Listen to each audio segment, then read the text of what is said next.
Good afternoon, everybody. Welcome to the next event in Hofstra Votes series of events. My name is Brett Bennington. I'm the chair of the Department of Geology, Environment, and Sustainability at Hofstra University. And it is my great pleasure to welcome back to Hofstra University Dr. Robert Musil. Bob is the CEO of the Rachel Carson Council, which is an environmental advocacy group that was founded in 1965 by Rachel Carson herself. He's an author of Hope for a Heated Planet, How Americans Are Fighting Global Warming and Building a Better Future, and a very interesting book about Rachel Carson called Rachel Carson and Her Sisters, Extraordinary Women Who Have Shaped America's Environment. Bob has a long history of environmental advocacy, and he's worked with political leaders and leading public figures to try and shape U.S. environmental policy. He's worked with people like Presidents Bill Clinton and Barack Obama, Vice Presidents Al Gore and Joe Biden. He's here today to talk to us about the importance of voting and becoming politically active as a means of advocating for progress on issues related to climate change, clean air, clean water, conservation.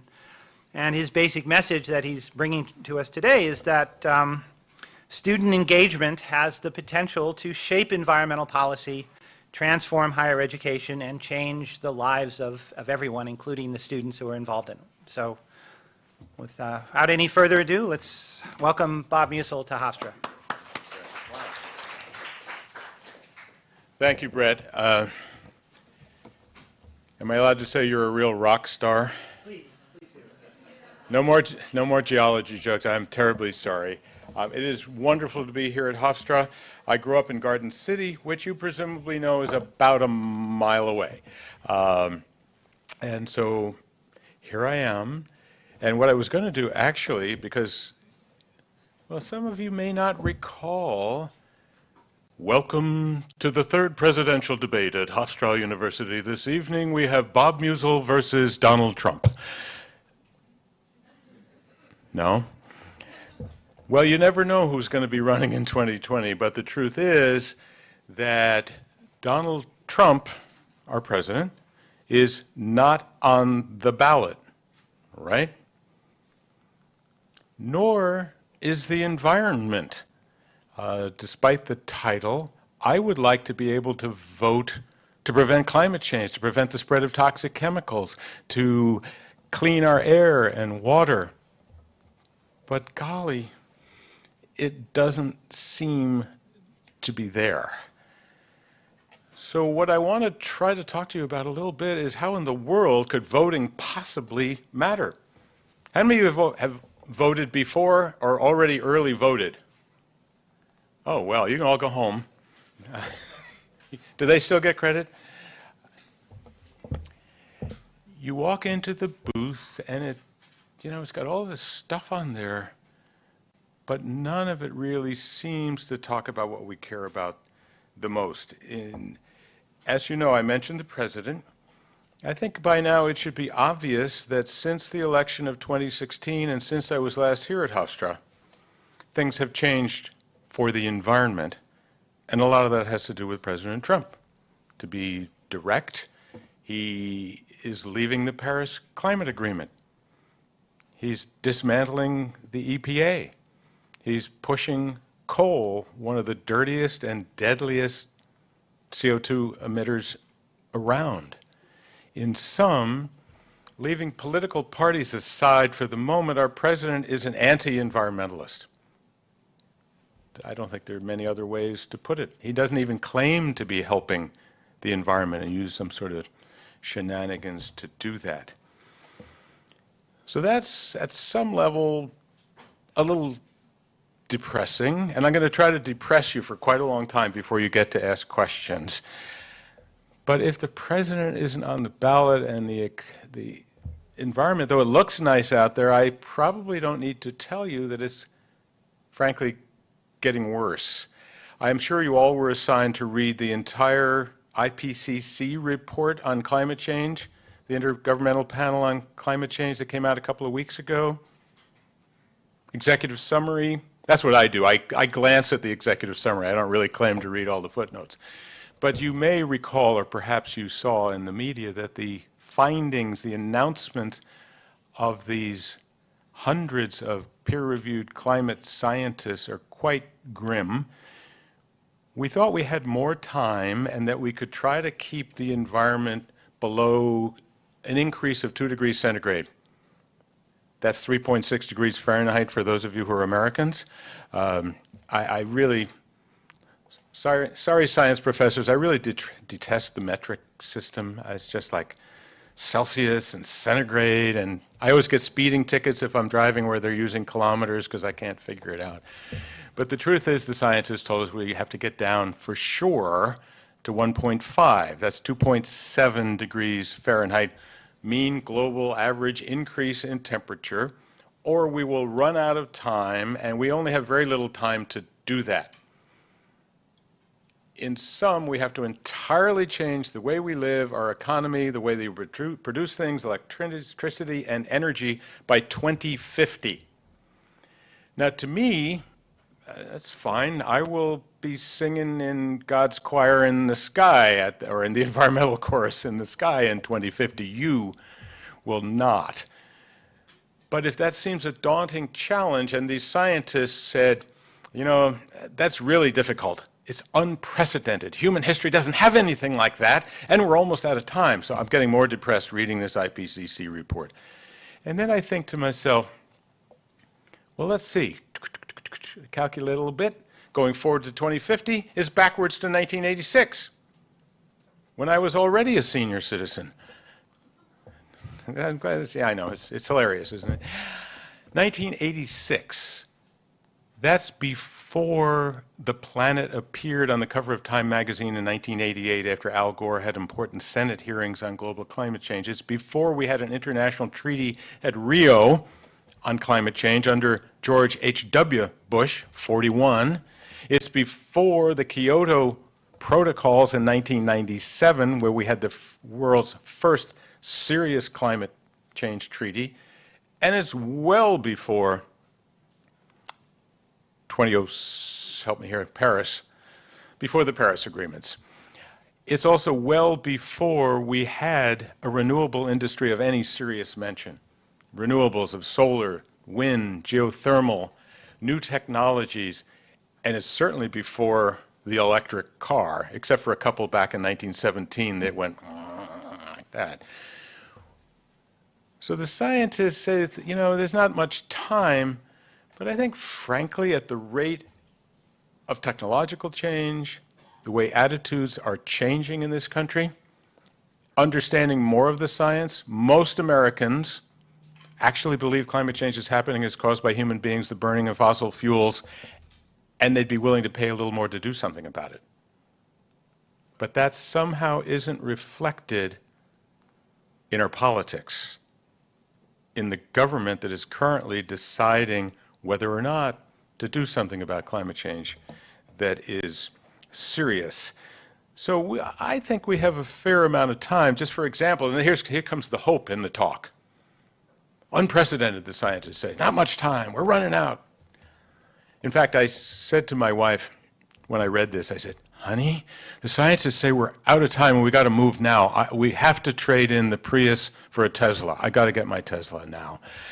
And I know you don't drive. Hey. In terms of time, picture, if you will, the transition from horse and buggy, from coal and wood and manpower, and I use that term old-fashioned, to what we call the modern age, which is basically the fossil fuel automobile age in this country. In 1902, I was not alive, okay? I'm just trying to be clear. 1902. Geologists, listen up. We're drilling in a place called Spindletops in Texas, where they talk funny. Unlike Long Island, where we just talk faster, we're smarter, we're cooler, but they can't deal with it in Texas. I'm sorry. They drill in Spindletop. It's near Midlands, Texas, where the Bushes are from. 41 and 43, I think. And what happened?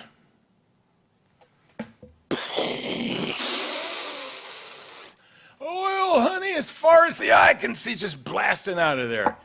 Gushers of oil. There had been oil discovered in Pennsylvania, little blippums, blippums. We made kerosene lamps, and the Amish used them. I mean, it's just small stuff.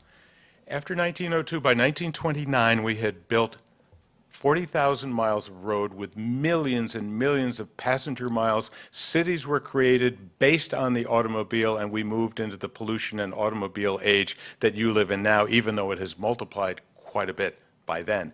That period, 27 years I just mentioned, was totally unplanned. No one said, let's move from horse and buggies and carriages and farm animals and to automobile-driven society in 27 years. Totally unplanned, reacted.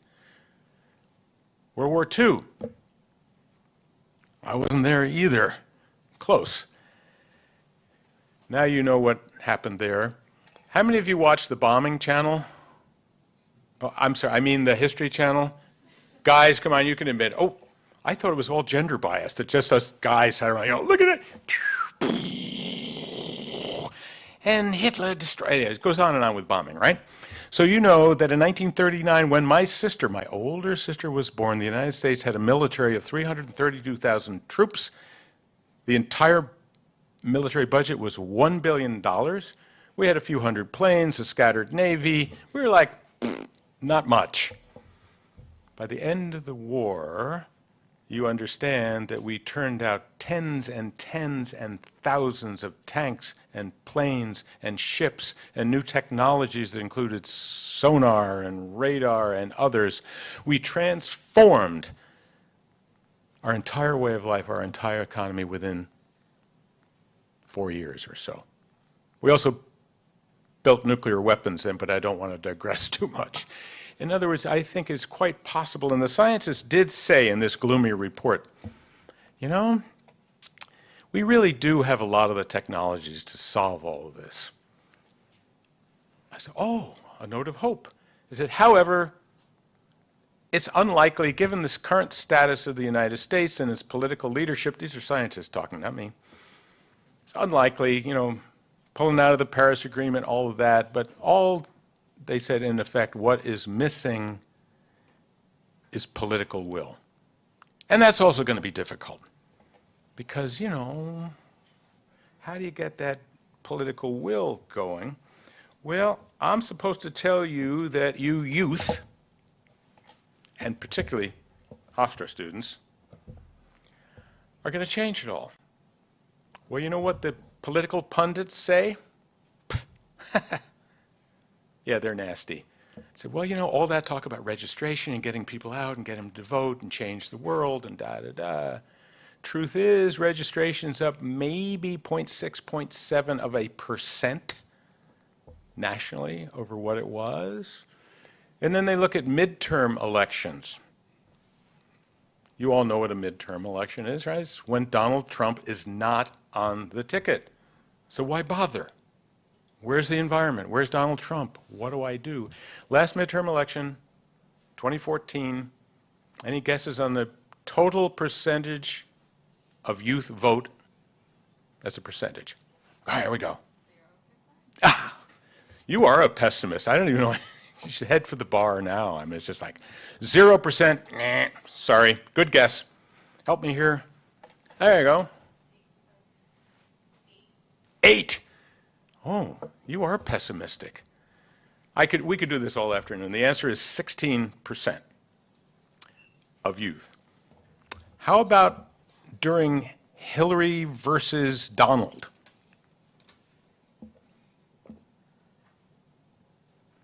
It gets much better here. 50%. Now that's quite a bit lower than the old folks who figured out that their taxes depend on the vote. They tend toward more conservative, mainly because they have a house and they got, not all older people, but unfortunately there is a correlation between voting and getting elderly and having some stake in the society where you think, well, this all matters. It's going to affect price of gasoline, my taxes, not the environment.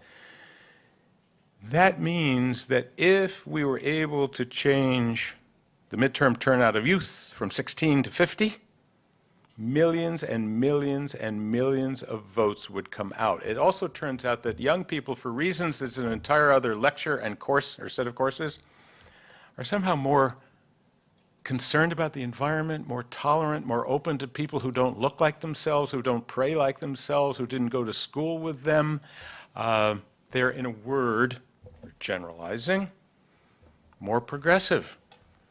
The world is changing, but the political pundits say, don't hold your breath in a midterm election with Donald Trump not on the ticket, nor is Bob Musil, which would bring out people in droves, obviously. But I am announcing my candidacy today, and I'm going to interrupt with a brief commercial for my candidacy.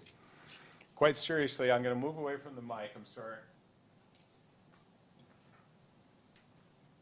I like to tell younger people that this is called paper, and this thing here is a pen. You grasp it sort of between thumb and forefingers to write. And what this actually is a sign-up sheet for the Rachel Carson Council, my day job as an environmental advocate who's trying to get young people and more senior citizens engaged. We have a campus network of which Hofstra is a part. I've just hired a Rachel Carson Council coordinator to talk to all of you, work with you, get you out, which I didn't have before. If you sign this, you will be bombarded with electronic newsletters on everything that's going on around the country on the environment, what advocacy groups are happening, what's happening in the news. There's a campus one that talks about what happens at various campuses, what students are doing, what faculty are doing, and occasionally there's an action alert, like maybe you ought to do something. So if you're interested, and only print your name, put your email, if not, just pass it on. Bye. So here we are, trying to break the gloom. The environment isn't really on the ballot. Donald Trump, who is not concerned about the environment, is in power until January of 2019. And so what are we going to do about it? We're running out of time. The effects of climate change are already here. I've been working with my group. We organize in North Carolina. We have staff down there. Needless to say, Hurricane Florence wasn't quite like Superstorm Sandy around here, or a little further in, but the effects are already incredible and immediate. We work on the problems of factory farms, the millions of hogs and millions of chickens that are trapped in cages and fed by computer and don't get to see the light of day and are pumped full of antibiotics and hormones so we can feed the Chinese who own this set of CAFOs, they're called in North Carolina. 3 to 4 million chickens and turkeys died and floated by. 6,000 at earliest count of hogs died and floated by, along with the toxic waste, the poop, and everything else. Pretty bad. So this is starting to get a little depressing even more. So I thought I would try to let you know that we have faced similar difficult problems with a little more time, similar difficult political situations, but that we've come back as a society, as citizens, as students. That involves Rachel Carson, who founded the group that I run, but I've learned that undergraduates don't really know who Rachel Carson is. How many could not write a 500 to 1,000 word essay on who Rachel Carson was, what she did, why it's important, when she lived, and why I'm here? Who could not? Okay, super, good. That's the right answer. That's why we go to Hofstra and listen to outsiders talk. The short version of Rachel Carson is that she grew up poor in a farm outside of Pittsburgh, Pennsylvania, began to industrialize, smokestacks, etc. She was always fascinated by the oceans. She worked for the U.S. Fish and Wildlife Service.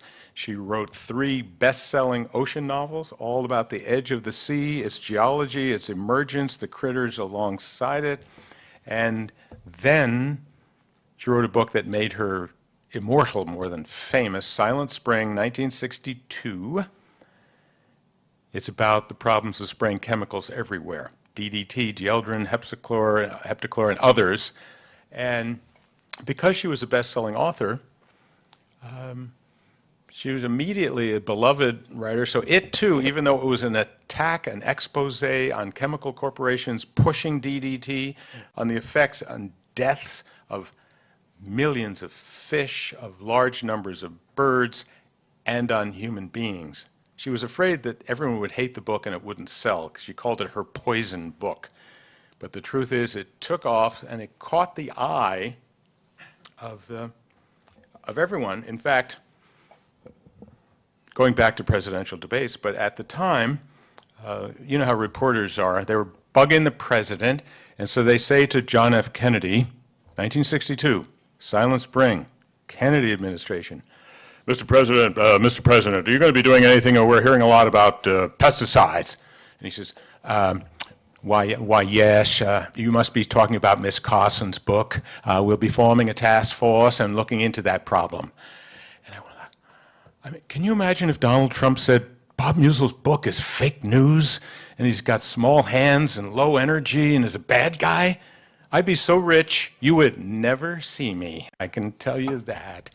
But this is the incredible impact that Rachel had. But I want you to know that this was an incredible relief for her, because as she was writing Silent Spring, 1957 through 61 and on into 62, the state of the environment was this. Rivers were burning with the pollution in them. Open-air nuclear testing was raining down fallout, radioactive fallout, all over the country, and chemicals were sprayed everywhere to kill mosquitoes, fire ants, gypsy moths.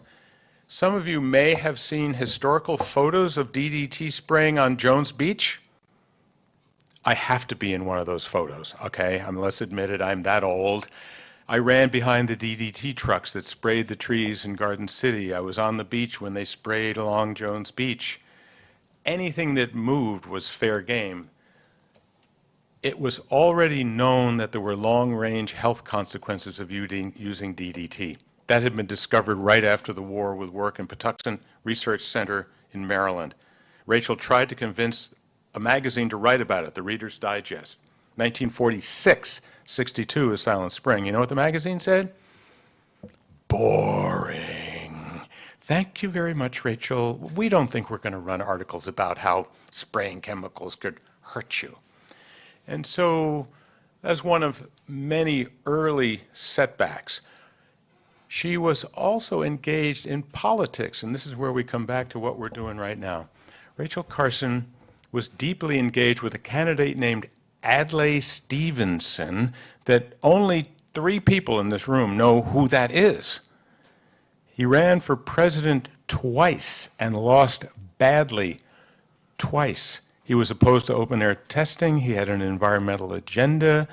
And he lost to President Eisenhower in 1956, when all that I was describing, how horrible it was, the only hope that people had was Adlai Stevenson.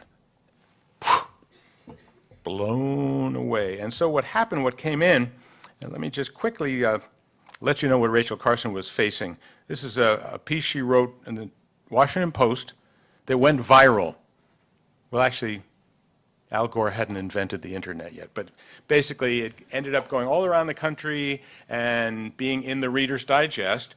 And she talks about how when the Republicans won the White House in 1952, they began to institute policies more beneficial to big business than to conservation. Shortly after Oregon businessman Douglas McKay was appointed Secretary of the Interior, Albert Day and other top professional staff of the department were dismissed and replaced by non-professional political appointees.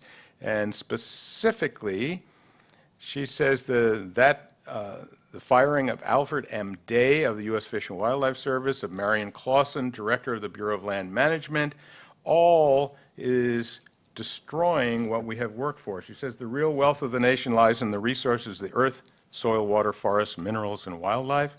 to utilize them for present needs while ensuring their preservation for future generations requires a delicately balanced and continuing program based on the most extensive research. Their administration is not properly and cannot be a matter of politics.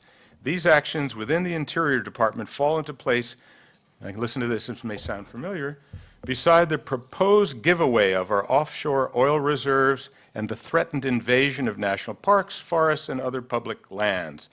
For many years, public-spirited citizens throughout the country have been working for the conservation of the natural resources, realizing their vital importance. Apparently, their hard-won progress is to be wiped out as a politically minded administration returns us to the dark ages of unrestrained exploitation and destruction.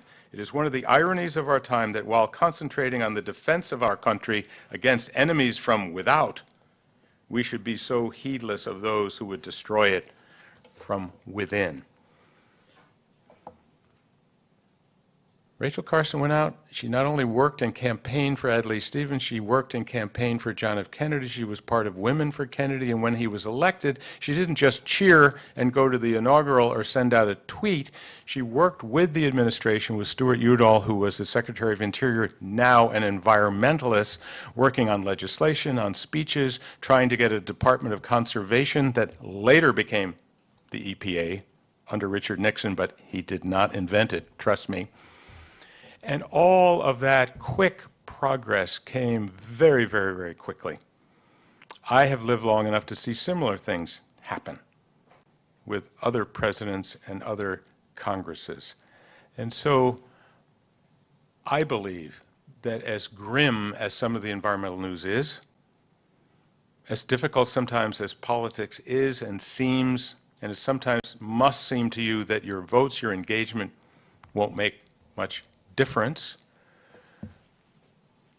I think you should understand that political change can come even more quickly than technological and climate change, and that when those scientists were saying we lack the political will, what they're talking about is whether us in this room, and you look pretty engaged, or with our friends and relatives and people that you're in touch with in social media all over the country, engage or not.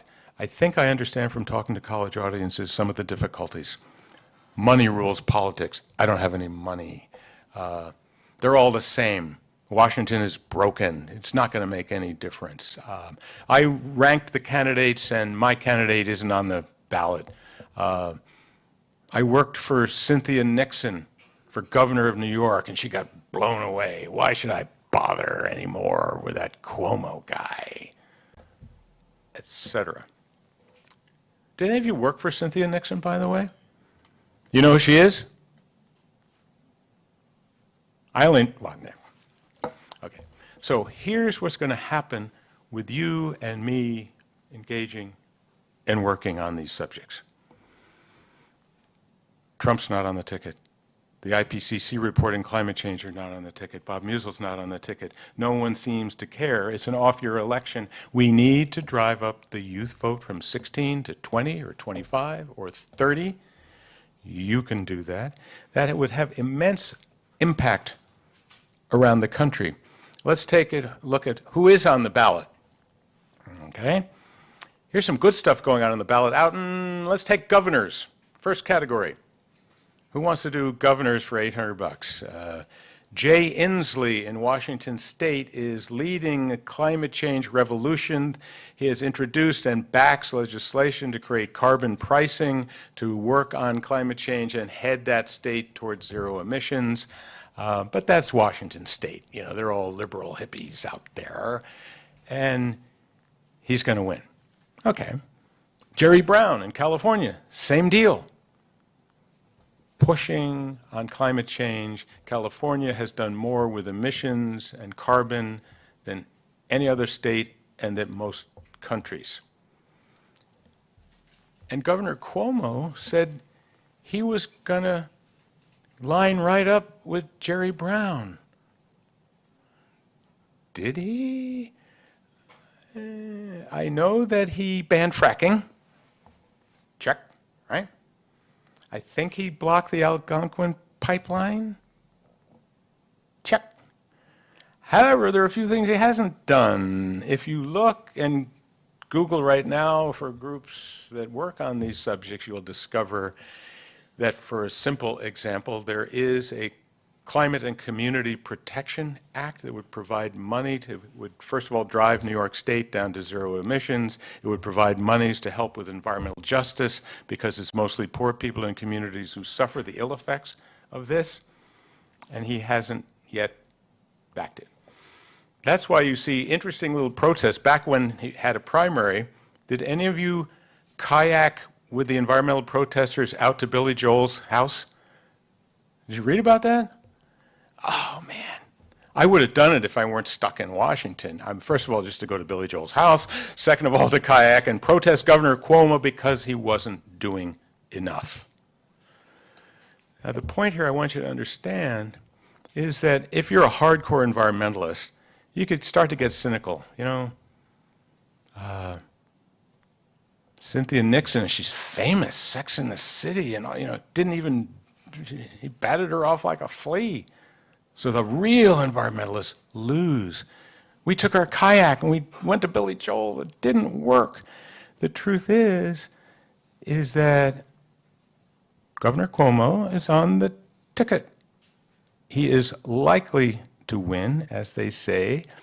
And so what do you do then? You join with the 5,000 or so far college students in the Rachel Carson Council and other environmental groups who lobby throughout the year, and you go drop in and see the governor and say, Governor, hi, I'm from Hofstra. I hear you're planning maybe to run for president and might show up in the debates at Hofstra. Well, dude, let me tell you, you ain't coming unless you work harder on global climate change. Got his attention, you're starting to work on these things. If, on the other hand, you say, well, he's on the ticket, he's not good enough, you could just end up with somebody worse. I mentioned I was organizing in North Carolina. They got a governor down there named Roy Cooper, a moderate to sort of liberal, mildly environmental governor who won by hundreds of votes in a state that is so gerrymandered, so redistricted, and so run by reactionary, radical, right-wing Republicans that they veto every single thing that he does, and they have a veto-proof majority. I say to my young staff, to colleges down there, you're frustrated with your governor because he hasn't done enough. Are you old enough to remember Governor McCrory, who not only did nothing but fought people like you? You've got to find a way to work. And so my group and my staff organizer in his 20s in North Carolina has hung out with the governor, his staff, gone to events.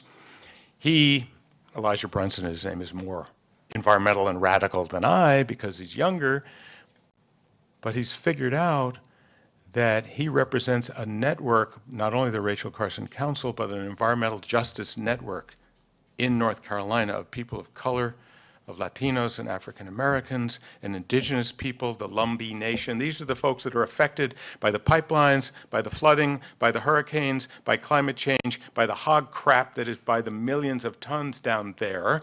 And so we are with them working to create networks and influence where the governor has to listen.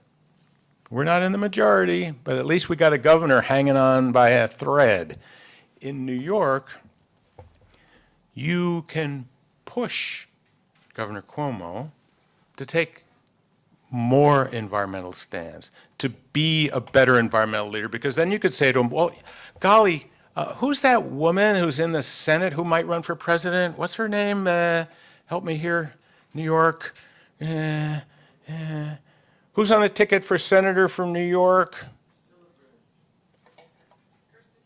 Oh, you're not allowed to answer. No, I'm kidding.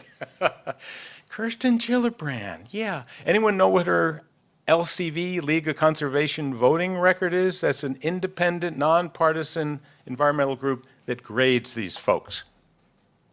100%, 97% lifetime. So when you're visiting Governor Cuomo, you say, we're looking forward to having all those candidates come to the debates. Kirsten Gillibrand and Bob Musil and maybe you, but we would prefer it if you did a little more, Governor, with someone like Kirsten Gillibrand, who's probably going to run for president. I have a similarly quite good senator in Maryland, Chris Van Hollen. What I do is either plot strategy on how to move forward or work to get things done with friendly senators. And all of these folks raise money. I chair 2 political action committees. You could do a little. You would be surprised how they sort of remember that, and they raise enough money if they're in safe seats. New York and Maryland are where they want to call them blue or green. They have pro-environmental senators. They store up money and help other candidates. I work very closely with a guy from Rhode Island named Sheldon Whitehouse, Mr. Oceans, fabulous climate change leader. Why would I give money to a guy who's going to be elected by about 64% in Rhode Island? Because he helps other senators, those around the country who are hanging by a thread, like the governor of North Carolina, whether it's John Tester in Montana or others. I won't run through the whole list. So even when you have folks who you think they're on my side or I want them to do more, you are able to get their attention and move them further. Similarly, in the Congress, I think you understand that right now the entire government is in the hands of anti-environmentalists. This is looking like Rachel Carson days before we got John F. Kennedy and a different Congress. Can we turn the Congress from anti-environmental to pro-environmental? What do you think? What are yeah, okay, so I told you I grew up in Garden City. I remember when I was a boy, and I can't tell you when that was, but Garden City was so Republican that that town was 11-1 for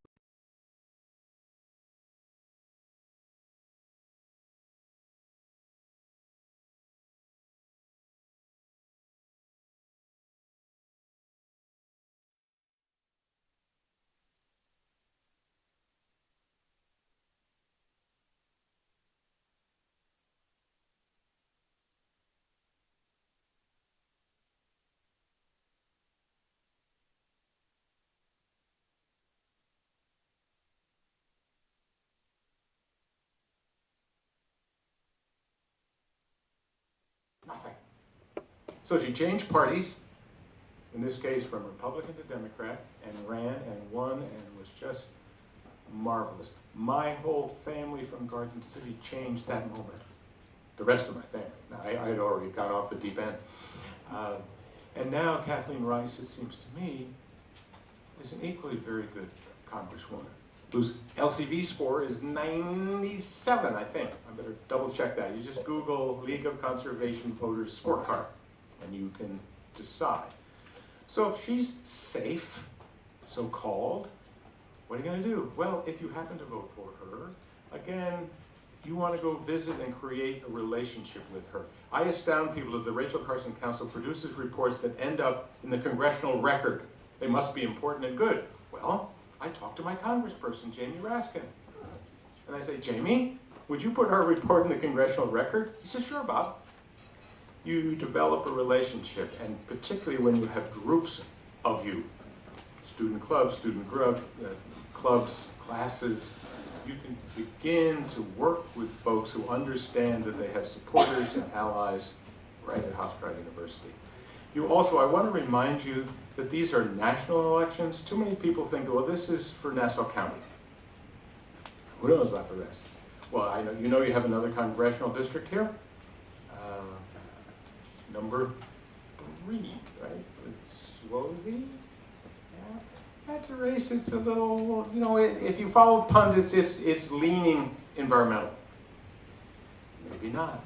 If you look out to the first district, a little further out there, is anyone involved with any of the races out there?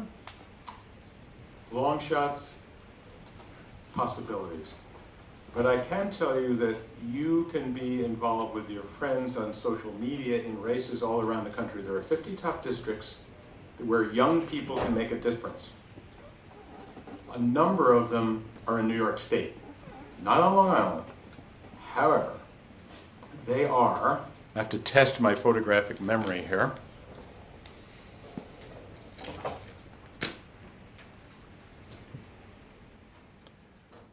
New York 22, Anthony Brandisi versus Claudia Tenney. Claudia is the incumbent. She has an LCV, League of Conservation voting record of 6%. That's bad. Youth in that district could help tip. This is one of these close toss-up races that would decide the future of this coming House of Representatives, pro-environment or not. And I don't know if you have friends who go to Colgate or Hamilton or Binghamton, a lot of colleges in there. So you could go on social media right now. Do any of you have any friends who go to any of those places? Binghamton or Colgate? There you go. Do you talk politics? Not much, but I mean, coming from a journalism background, I mean, I wouldn't not bring it up to her. I mean, if she felt it was okay to talk about it, If they felt it was okay. I wouldn't mind bringing it up now that it's a big topic in discussion. Okay, because I'm a maniac, and I believe people have to talk about this at Thanksgiving dinners. I know you all have a crazy Uncle Harry. I'm sorry, Harry. The world is going to hell in a handbasket. It is melting. It has got incredible problems, and either you care, either you follow science. If not, I know several courses you can take in geology and ecology that might help. But you could be involved with races like that. New York 19, Antonio Delgado versus John Faso. Same thing. They're New Paltz, Vassar, Bard, Rensselaer Polytechnic Institute. I don't know if you have friends there. Or us older persons. I know people all over these places. My point here is, in those critical races, you don't have to say, well, I have Kathleen Rice. I like her. I'm done.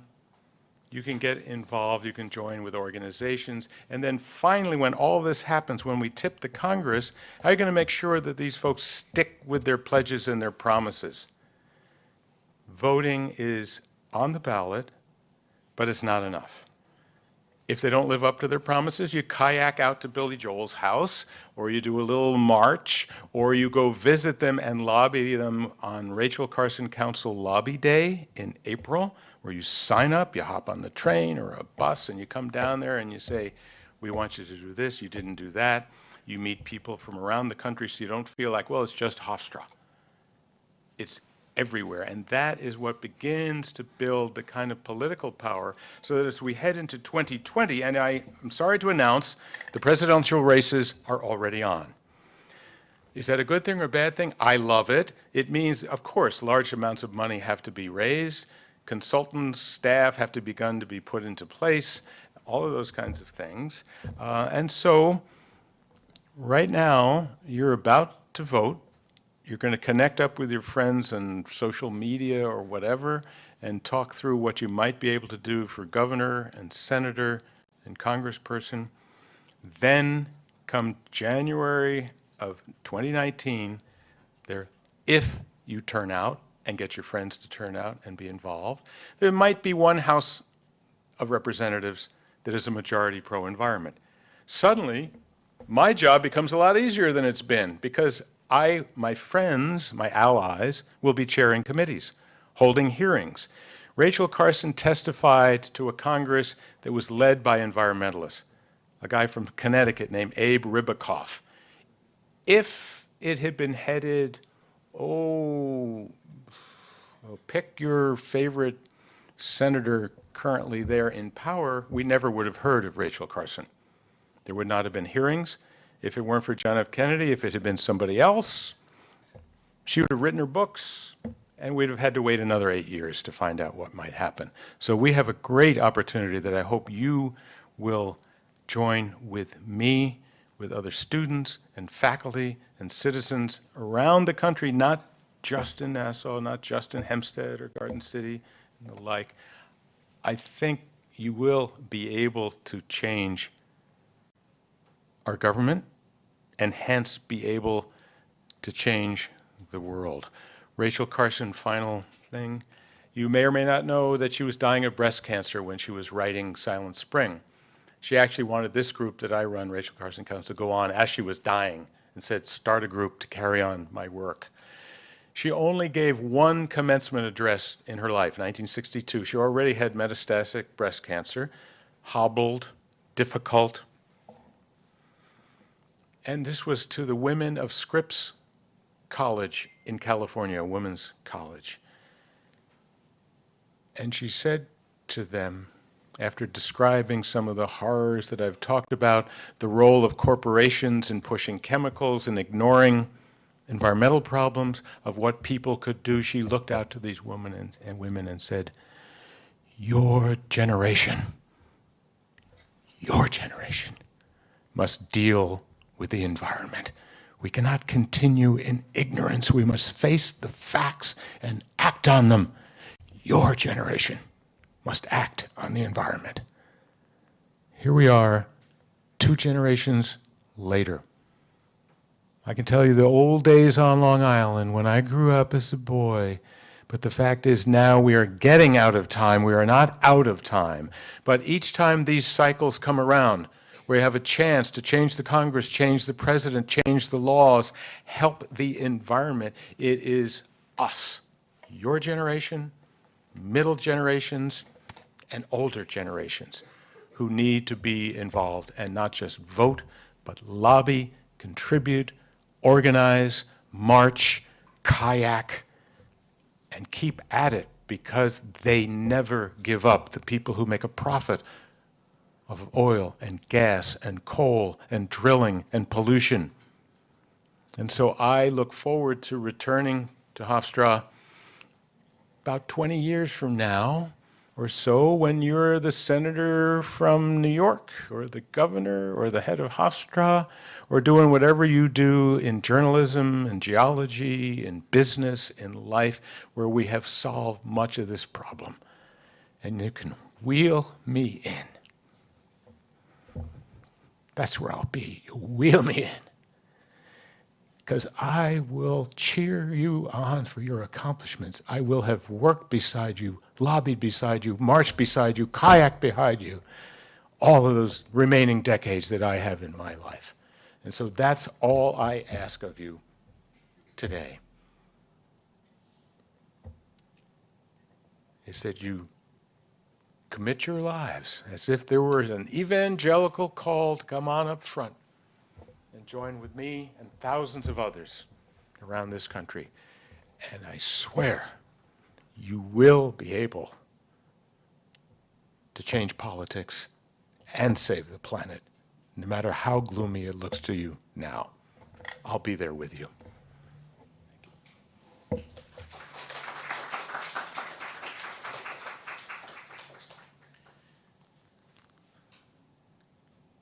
Questions, comments? Anyone want to say you lie? There is no such thing as climate change? Go ahead. I just wanted to say thank you for the speech. I was really looking forward to today. I wanted to do environmental journalism for a career. So I'm really glad that I got to meet you today and get to hear your story and everything and what you do. Thank you. Yeah, that's Cool. Did you say environmental law and journalism? Journalism. We'll do the Garden City thing later. Yeah. I've done a lot of journalism. It's key, and it's getting more important. Again. Anyone? I have a question. Where is Right here. Yes, hi. You're obviously very emotional and impassioned about this issue, and I was just wondering if your organization has done any research as to this age group and where this issue lies in importance amongst the other issues they're looking at with this upcoming election, like gender inequality, immigration, gun control, and other things that I know students are concerned about that might be in the media more. Yeah. I'm going to go back over here just, sorry, because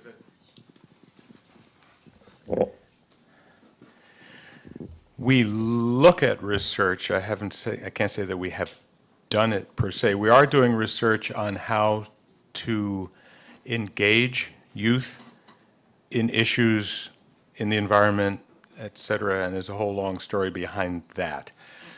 Generally speaking, it is a conundrum. It's difficult that issues like climate change, where I mention the public cares, they believe it, but it is lower down on, and that's true with young people.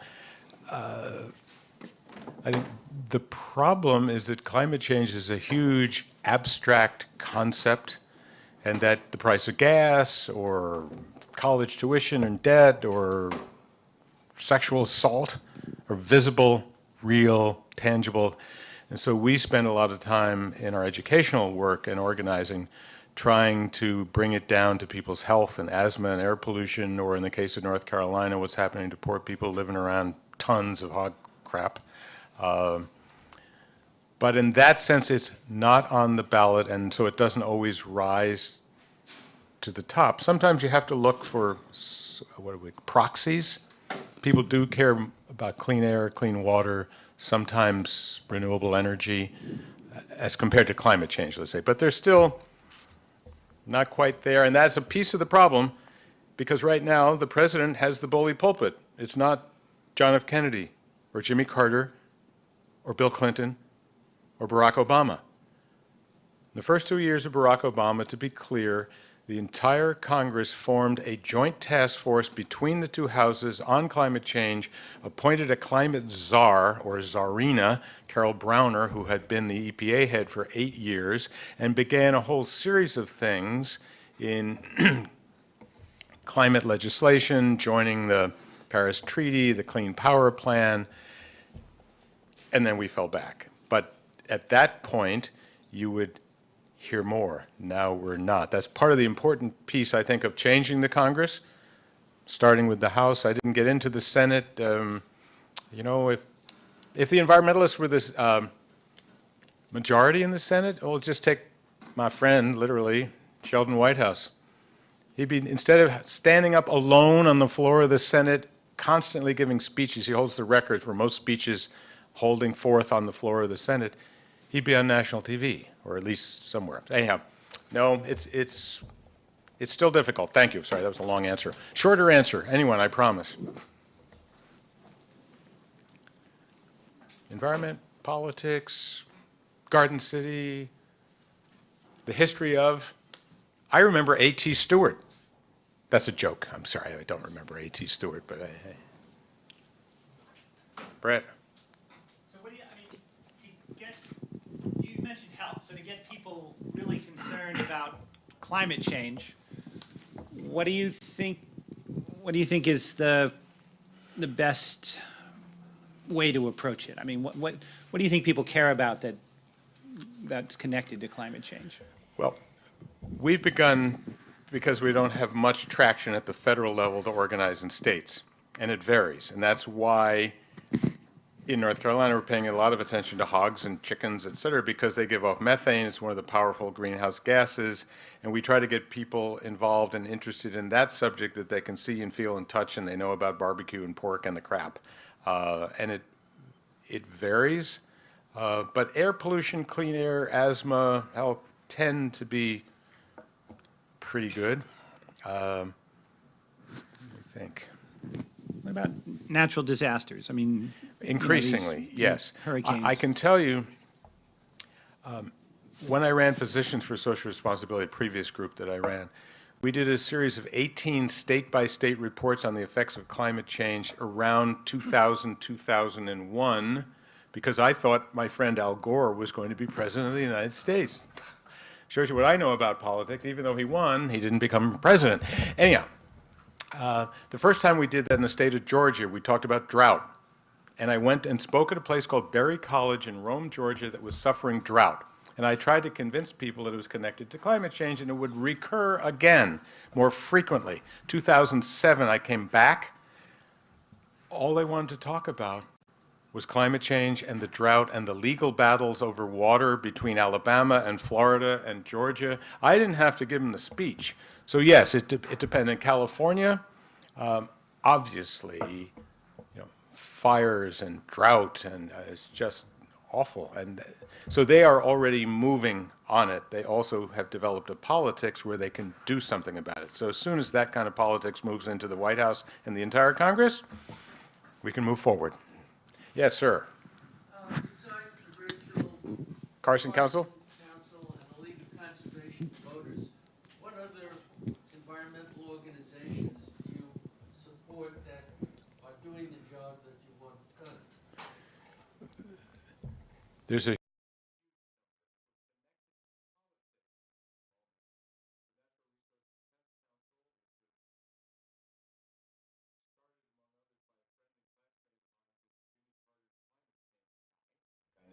Beth. They have a political action committee and work on the political end. They're much, much huger than the Rachel Carson Council and have education and organizing and hundreds of staff.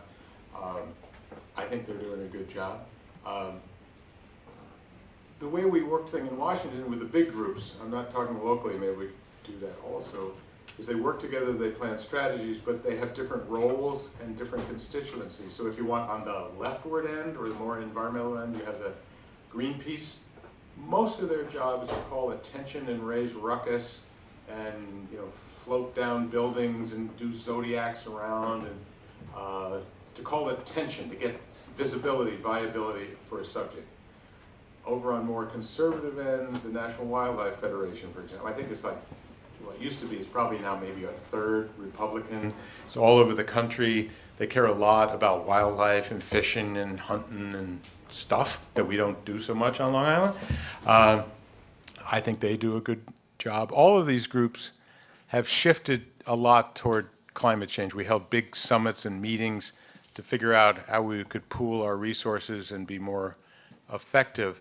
On Long Island, you would have to tell me. I know I was looking at it. Is it New York Renews? I was reading about renewable energy on Long Island, but there are a number of groups here. I won't try to do the local groups because I frankly know more about the national ones.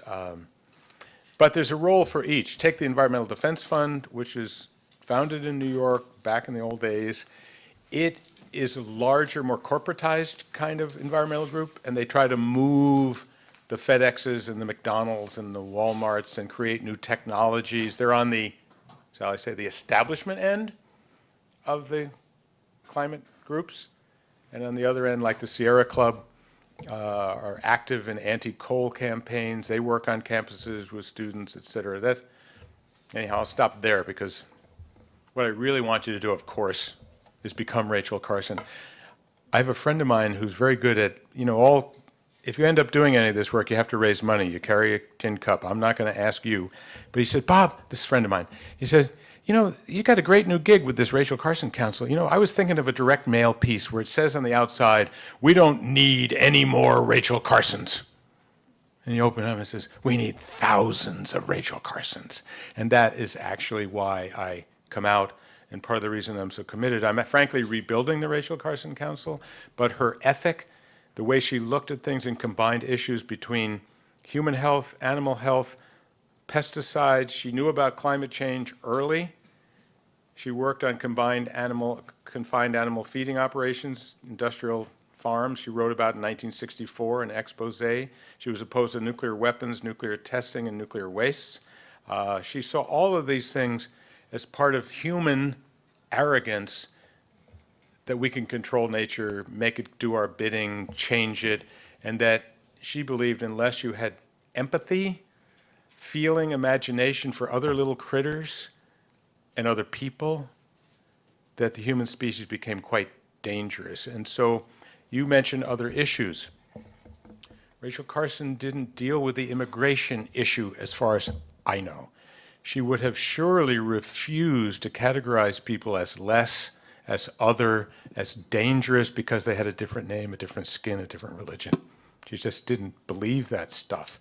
In fact, she worked with biologists when she was in graduate school who were the first white, nationally prominent biologists to renounce the theory of eugenics. I love to do Ferris Bueller. Anyone? What is eugenics? Anybody know? The idea of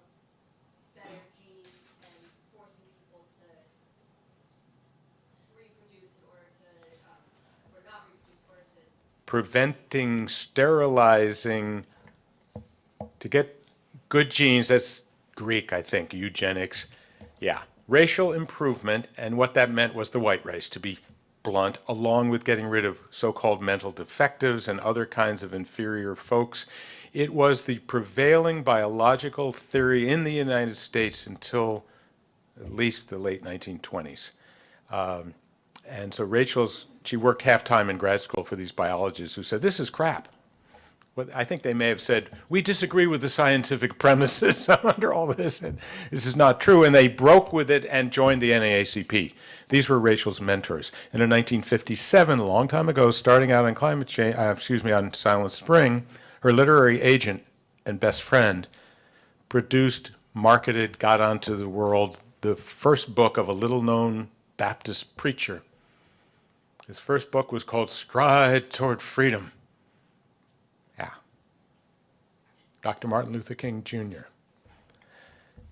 And so Rachel was deeply involved with civil rights figures. She wasn't a spokesperson for civil rights. She cared about environmental justice. She wrote eloquently about how radioactive testing, through no fault of the people who lived there, made its way through the biological food chain on up into what we used to call Eskimos, now Inuit, and mothers, and wrote very movingly on the horrible effects of radiation on people, that they didn't create the bomb, they didn't do open-air nuclear testing, how unfair, unjust it was that these people suffered from the results of things that they had no responsibility for.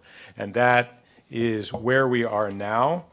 Some of us, I'll say for myself, who grew up in Garden City and went to fancy schools and hang out in Washington and wear a suit, need to try to speak out about race and class and gender, and not simply, not only the bunnies and the polar bears and the penguins, etc. This is harming all, and it particularly harms people who bear no responsibility. And this is true in global climate change. One of the great, the folks who worry about these things, our president, we have been providing money to help developing nations make transitions as they try to move into a future that is more sustainable.